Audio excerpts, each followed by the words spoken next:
เฮาตามหาความสุขให้กับเจ้าของมาโดนปานใดแล้ว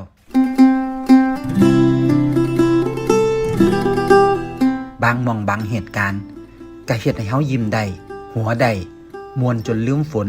ลืมฟ้า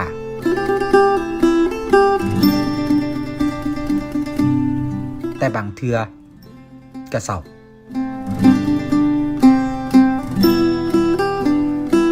ความเศร้าความโศกอยู่กับเฮาโดนกว่าความสุขอีกเนาะมันก็เลยเฮ็ดให้เฮาหาความสุขเพื่อลืมความเศร้า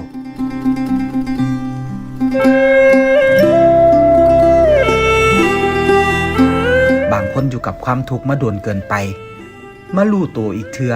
ก็กลายเป็นคนซึมๆเหงาๆจากคนล่าเริงก็กลายเป็นคนอมทุกข์อมโศกคนอยู่ใกล้ก็เป็นห่วงบ่สบายใจไปนำทุกความเมื่อยความท้อความสิ้นหวังมันเลยเฮ็ดให้เฮานำหาความสุขแต่ความสุขของแต่ละคนมันบ่ซ้ำกันครับบางคนมีความสุขอยู่กับการใช้เงินหรูหราไปเที่ยวสถานที่ดังๆตรงกันข้ามกับบางคนที่มีความสุข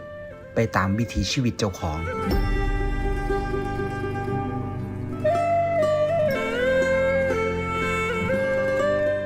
ชาวไร่ชาวนาบ่เคยได้ออกไปเที่ยวไสไกลๆมีความสุขอยู่กับการได้เว้านัวหัวมวลกับไทบ้านนำกันได้หาอยู่หากินตามประสามันเป็นอาชีพที่ใส่แห้งหลายกว่าใส่ความคิดอยู่ง่ายกินง่ายเรียบง่ายใส่เงินเท่าที่มีแม่นครับมันบ่หรู